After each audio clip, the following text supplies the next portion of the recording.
Namo tassa bhagavato arahato samma sambuddhassa. Namo tassa bhagavato arahato samma sambuddhassa. Namo tassa bhagavato arahato samma sambuddhassa. Buddhaṃ Dhammaṃ Sanghaṃ Namassāmi. So I'd like to ask permission from the Venerable Mahatheras and the Sangha. Express my greetings to all the lay people here today. One of Ajahn Chah's constant reminders was that the most valuable thing we can do is, with our whole lives in fact, is to make our minds peaceful. So we've all come from different places perhaps and had some activity in the last hour or so. So perhaps we can just start by sitting quietly, compose our minds, to hear Dhamma, to reflect on Dhamma, and prepare to bring that Dhamma into our lives. Just for a few minutes, a very short time, just to establish ourselves here, just some quiet breathing.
So today is a day of remembering an individual person, but perhaps more importantly, a life well lived and teachings given and a practice undertaken and taken to its fullness, its fruition.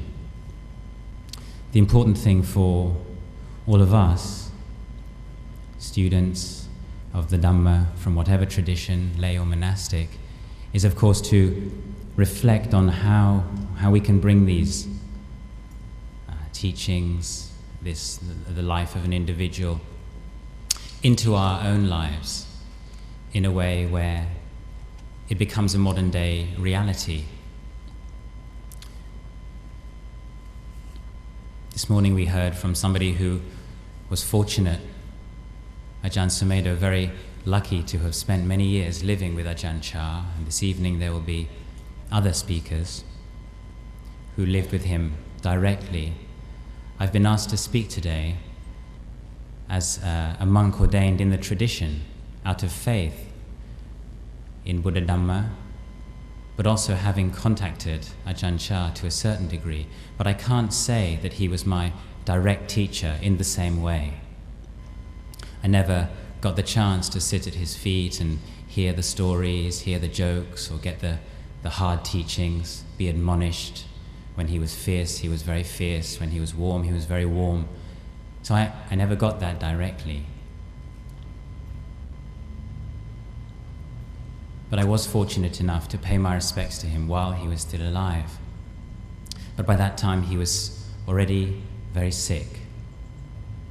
He had had a serious medical condition for many years, was unable to speak, was virtually paralyzed. Yet,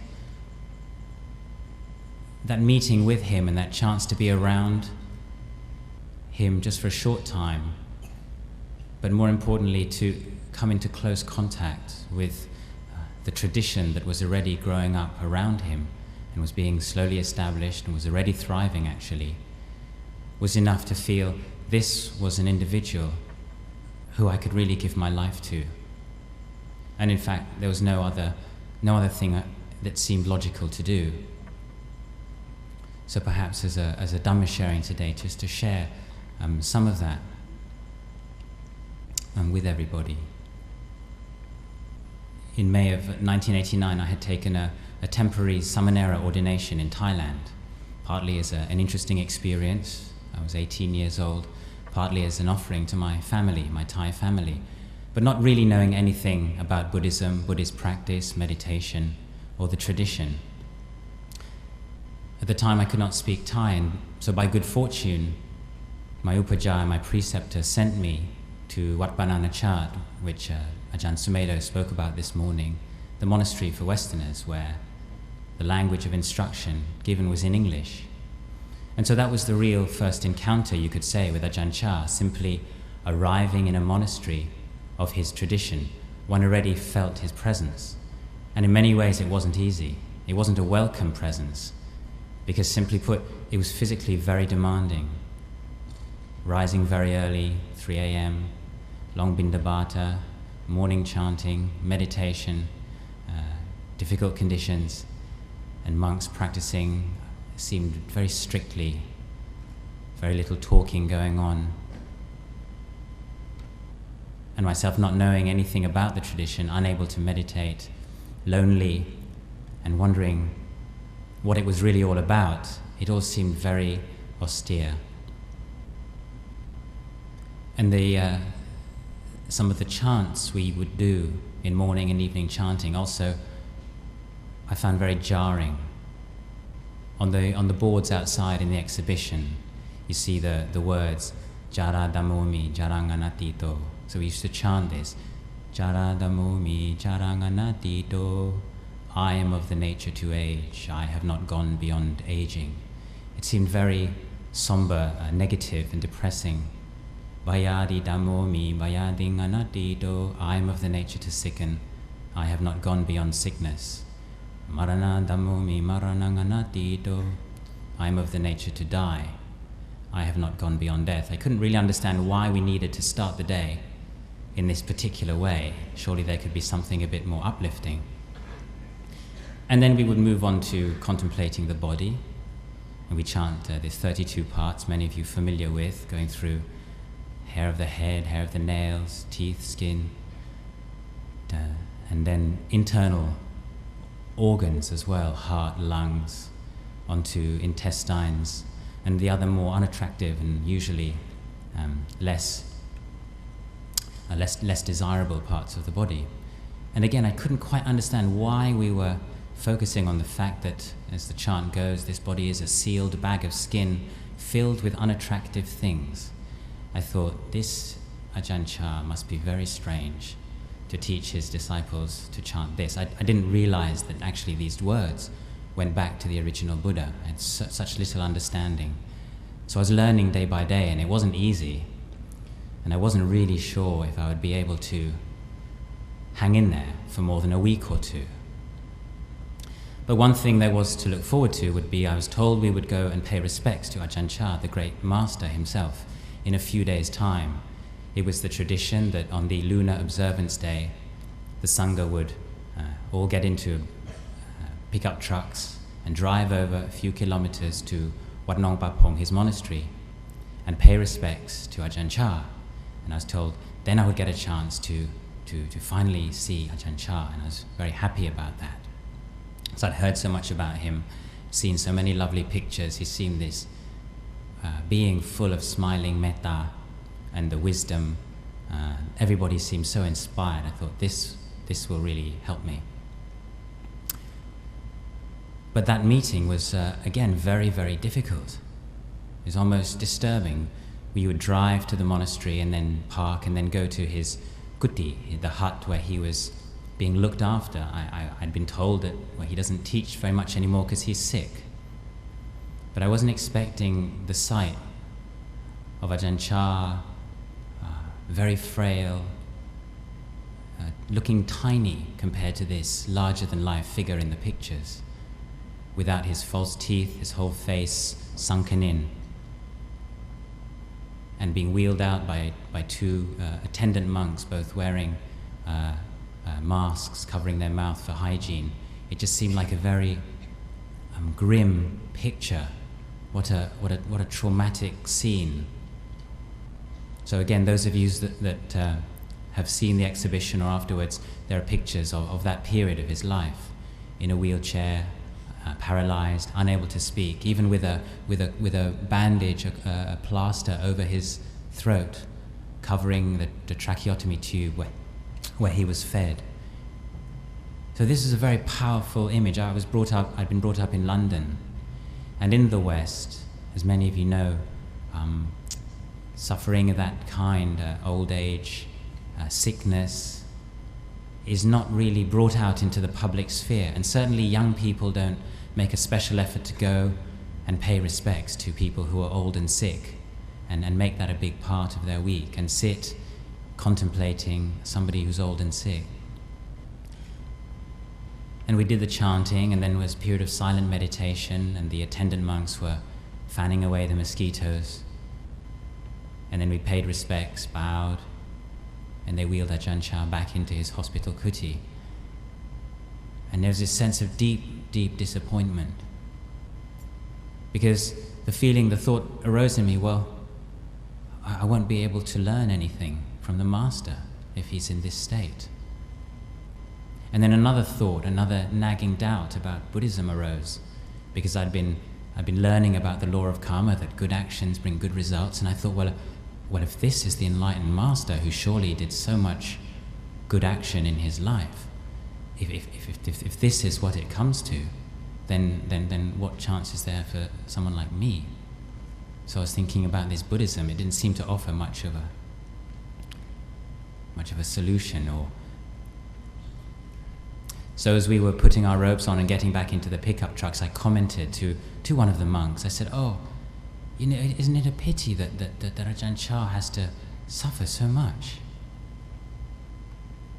And he knew I was new to this Dhamma, so he sort of smiled and said to me, "Why do you think he's suffering?" And then it was time to get in the pickup trucks. But that answer was very, very powerful. Actually, with hindsight, it's very powerful, because it wasn't a refutation. It wasn't necessarily saying, no, he's not suffering, he's enlightened.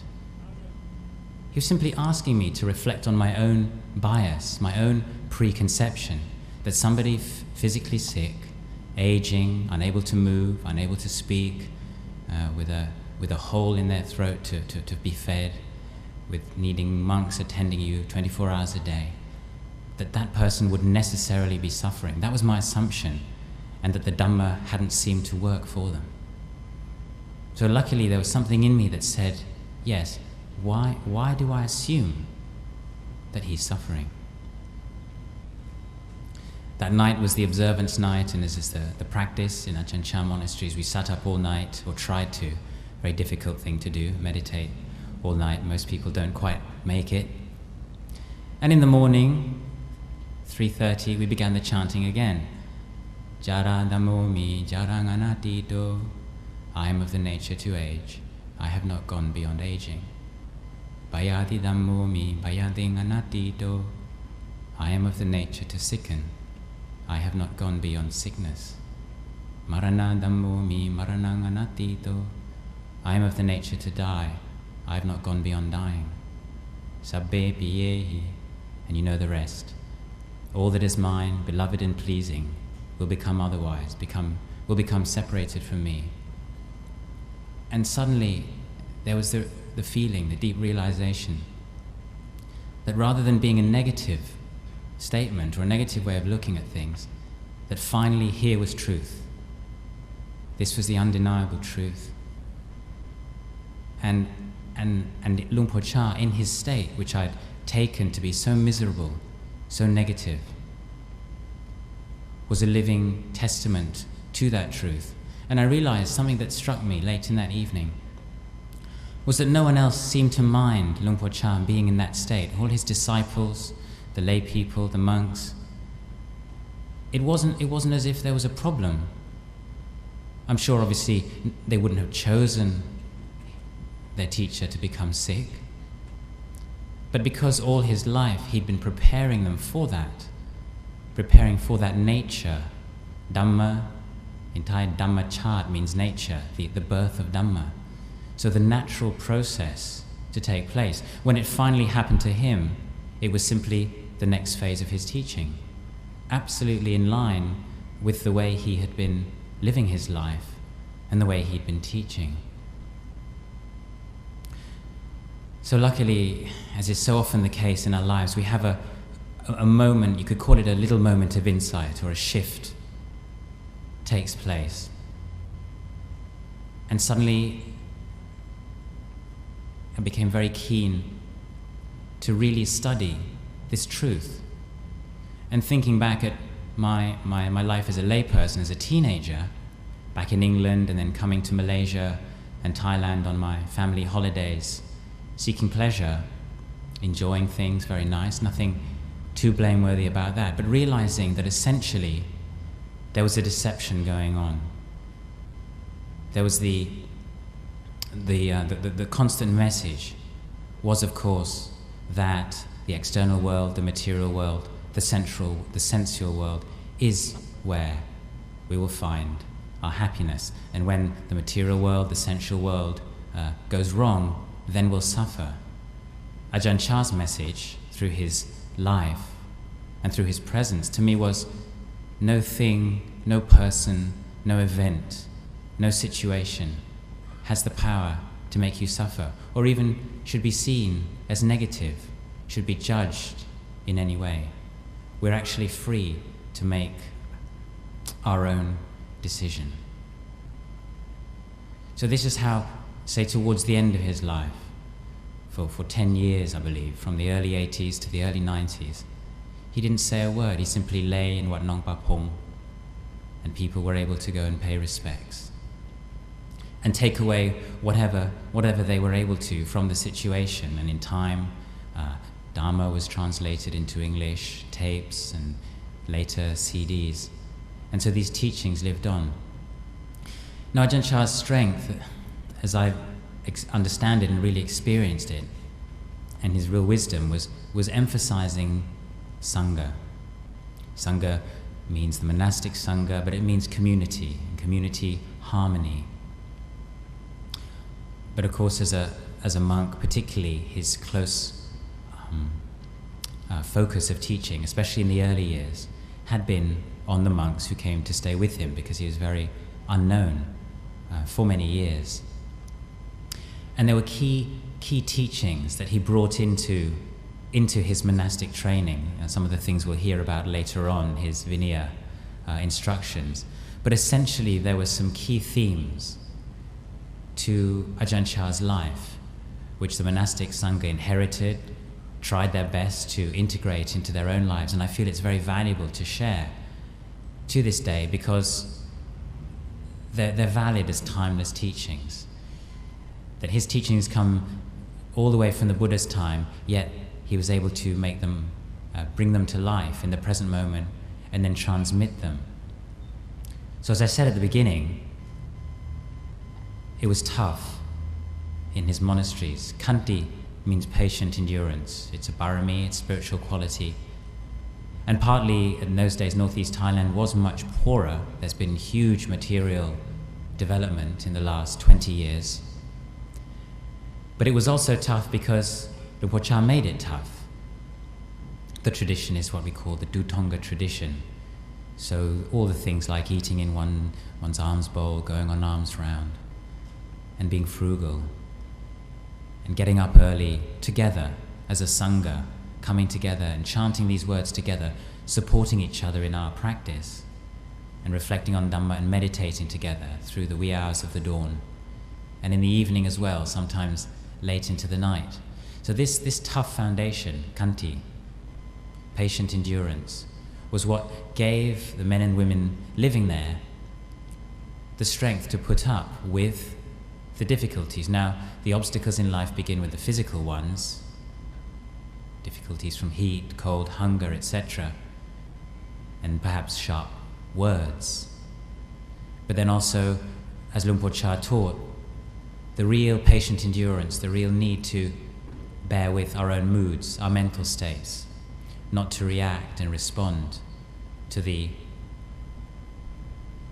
swings of delight and aversion, wanting and not wanting, liking, disliking, judging as good and bad, having a mind which is able to stay even and balanced, using a certain amount of patient endurance. And Ajahn Chah said himself, this takes a certain daring.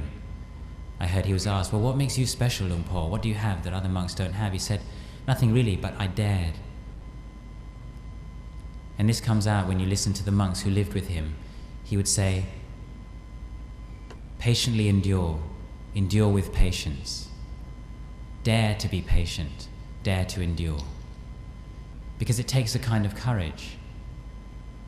And so he managed to weave that into his monastic framework with activities right throughout the day which were challenging, often physically difficult conditions, training you to go against the stream. You heard this morning Ajahn Subhaddo saying he came back to Wat Papong to offer his life to Ajahn Chah, and Ajahn Chah sent him off to establish Wat Panana Chah, which was the last thing he wanted to do, but to challenge us.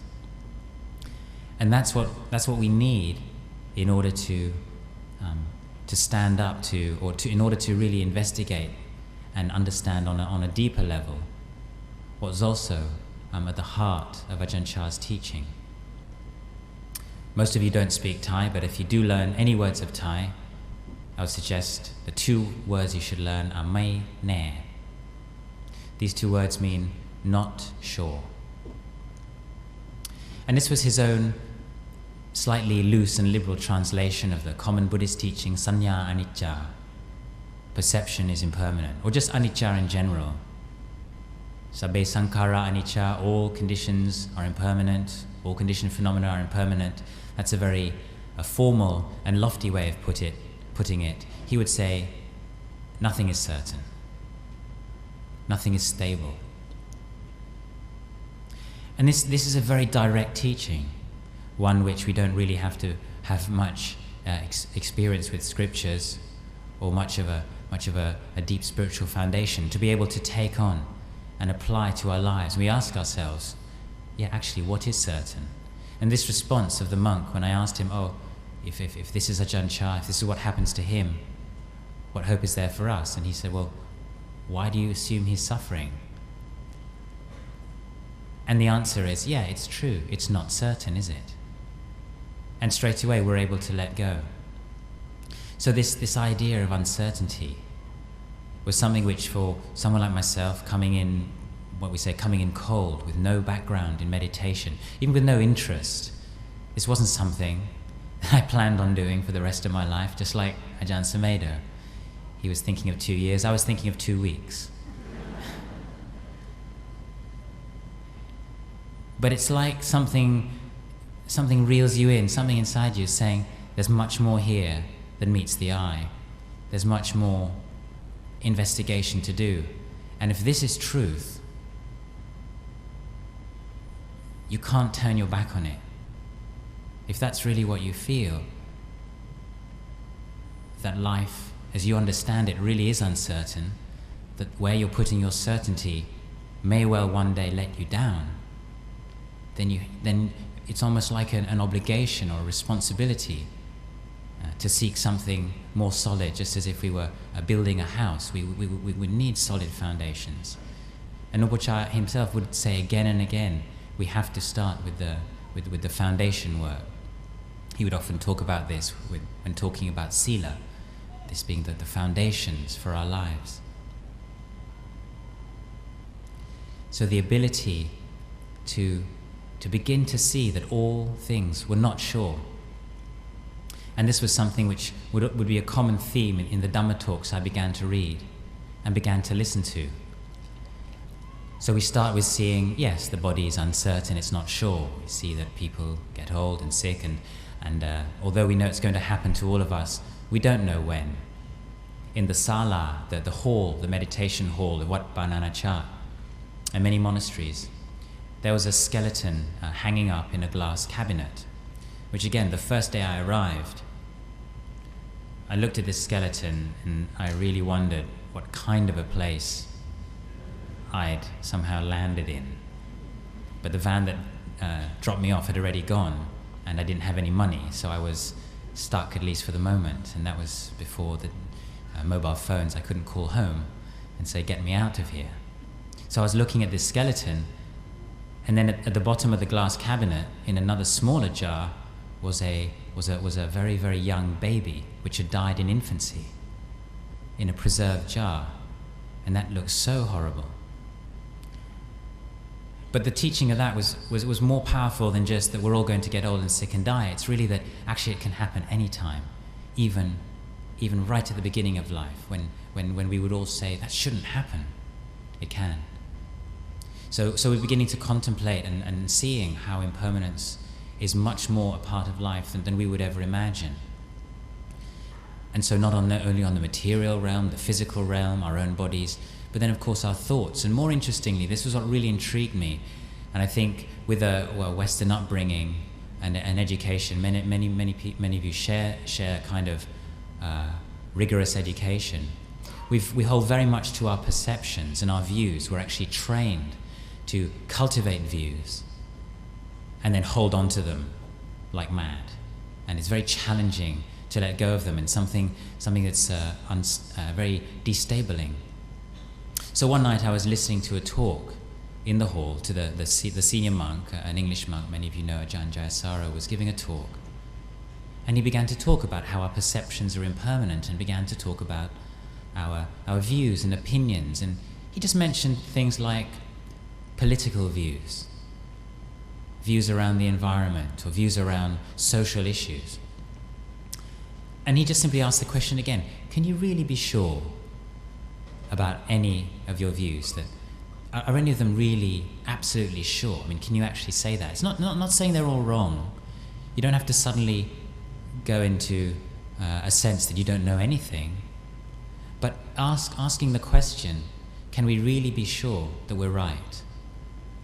And again, simply that gives a little opening where we're able to see the truth. Simply that we might be right, but we might be wrong.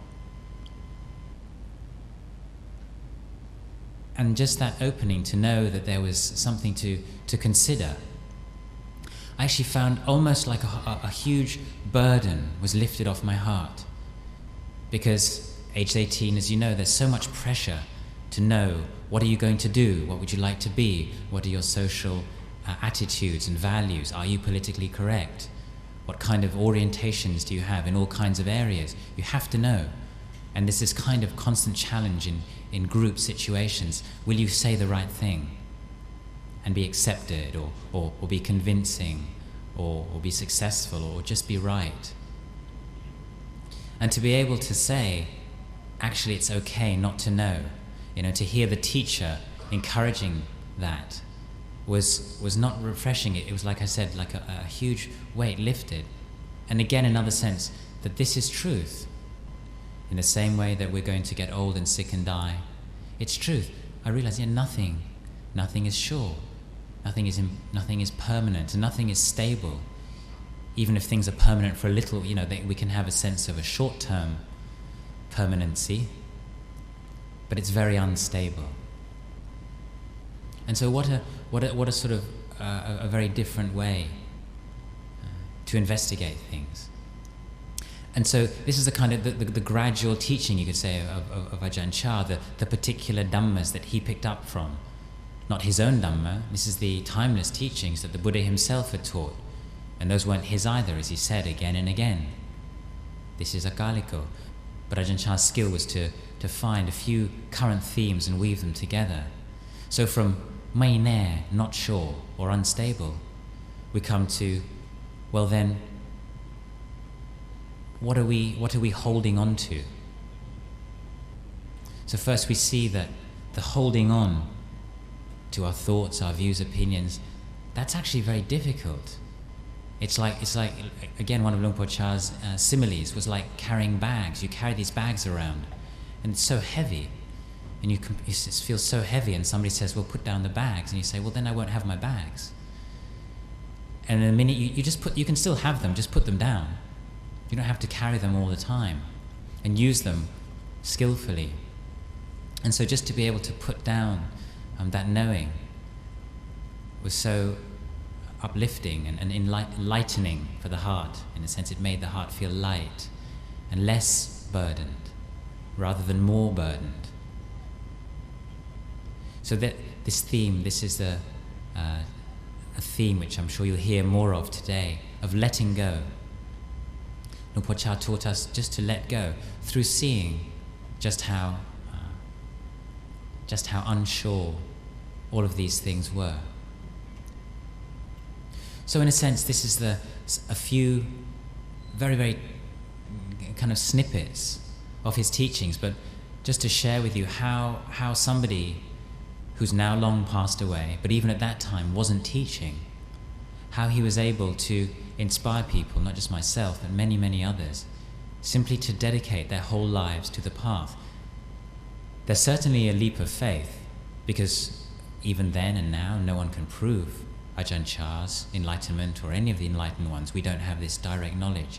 But we look and we see, how does somebody live their life? And what are the constant words they use? And then particularly in times of adversity, when things become difficult, when the body is breaking down, when everything's going wrong, how do they react? And when somebody reacts with a smile, or with the equanimity, or with the metta, or with the sense of never mind, just let go, then we get a sense, it's a little inkling that this person has something, some kind of wisdom that we'd like to have as well. And so that was the experience. And as I said at the beginning, his sense of creating Sangha was so beautiful. And what struck me most was the true reverence, not just reverence, but deep love. The only word really is love, that his direct disciples and the lay people of Ubon had for him. In Thai we have the expression, Po Me Kruba Ajahn. Po Me means mother, father. And Kruba Ajahn means monk, teacher, like our Ajahn, Acharya or Sayadaw. So he was referred to as Po Me Kruba Ajahn, mother, father, teacher, mother, father, Ajahn. Not just Ajahn Chah. To people who lived with him and studied under him, he was mother, father, Ajahn Chah. So sometimes his name is translated as Luang Por, which means venerable father. But in Thai they acknowledge that side of him which was the mother too. He seemed to have cared for the Sangha, nurtured them through their early monastic years, not only giving birth to them as monks by ordaining them, but then nurturing them through their early years, leading by example, being there himself. 3 a.m, they used to say that sometimes you couldn't ring the bell because he would ring it first. And then when you got to the sala one day thinking you were going to get there first, you were second because he was there already. So leading by example, leading with metta, leading with love, but also, from what I've heard, being very fierce when it was time to be fierce. Because sometimes we do need a shock, like children, you have to scold them. I don't know, I'm not a parent. But from what I'm told, you do have to scold your children. They need their boundaries, they need their strict, clear guidelines, whether it's vinaya, whether it's admonishment. And he was there to do that, but in a way where everybody trusted that his intentions were entirely pure, that he had nothing but good wishes for people at all times. It wasn't that there were times when he wished everybody well, but then there were also times when he got angry with you and actually somehow experienced negativity. The outward expression of fierceness was simply knowing what we needed to learn. His disciples sometimes needed a sharp rebuke, and actually in Thai culture that was quite acceptable. With the Westerners, with their different conditioning and sense of fear and a deep, often inability to take strong words, he was very, very gentle. He was the warm and loving grandfather, and that was also the later years of his life. So he was this very skilled master in learning how to pass over the Dhamma that he had experienced, that sense of being a parent to the Sangha, and not just the Sangha. His kuti was like an open house. Ajahn Sumedho was telling me recently, even after evening chanting, 9 p.m, 10 p.m, sometimes villagers would come, they have a problem, and they would go and see him. He would receive them under his kuti with warmth, and they would tell them about his problem. And often it wasn't so much what he would give them, but simply the fact that he was there to listen to them and had time for them. So this sense of growing the Sangha. So every year now in Thailand there's an annual week-long meditation Dhamma practice festival and Dhamma talks. It's a bit like today's event, but it lasts 1 week. And there's 5,000 lay people and 2,000 monks camping in mosquito nets and tents and sleeping on mats in the forest of his monastery, around his jedi, and waking up early, listening to Dhamma all day, practicing meditation, and recollecting and reflecting on the teacher. And what comes up again and again and again is that when we do this, when we come to practice in this way, it doesn't matter whether Ajahn Chah is long gone or the Buddha himself is 2,500 years ago gone before us. It doesn't really matter. We can all be disciples of the Buddha, we can all be disciples of Ajahn Chah or any enlightened teacher, if we take those teachings and put them into practice. So in the same way, the Buddha had his very famous teaching to a monk when he told him, one who sees the Dhamma sees me. Yo dhammang passati, so mang passati. One who sees the Dhamma sees me. One who sees me sees the Dhamma. And in Thailand, this is what's the constant refrain during this Ajahn Chah practice week is if we practice the Dhamma in the way our teachers did, then it's as if we see them. It wasn't that those disciples who were lucky enough to be there 30, 40 years ago and to be sitting in the same meditation hall with the master somehow got some magical some magical inspiration or transmission from him. It's up to us right now to take these teachings. Now there's so much books and Dhamma talks and information available, but do we dare to put it into practice in our daily life? Do we dare to challenge ourselves and say, actually, that perception I have is not sure? Can we stop ourselves when we're getting into an argument and say, hang on, I won't let my mind move towards negativity, I'll stay with metta, tolerance, understanding. This is how to be a Ajahn Chah disciple in this modern life. And so for myself and many of the monks here and all the monks ordaining in his tradition today, we can't say we had Ajahn Chah as our teacher, but we can say those teachings are with us today, and we dedicate our life to the teacher in the same way that all of us here, I'm sure, are dedicating our lives at least to Buddha Dhamma Sangha. It's not really about an individual person, and today isn't about some kind of guru devotion to a particular individual, but about discussing, listening to, sharing, and celebrating timeless truths, and hopefully taking away some of it, part of it, reflecting on it, and then bringing it into our lives for our own well-being, for the benefit, for the happiness of us all. So on this occasion, it's a very great privilege to be invited to come and share these few short words. I sincerely wish that everybody here can take some inspiration from this whole event and is further encouraged and moved to share the spirit of Sangha, harmony, community life, practicing Dhamma Vinaya in line with the teachings of the Buddha, dedicating our lives to the Triple Gem. It seems to be a very worthy thing to devote ourselves to. So I'd like to end my talk there. Sadhu, sadhu, sadhu.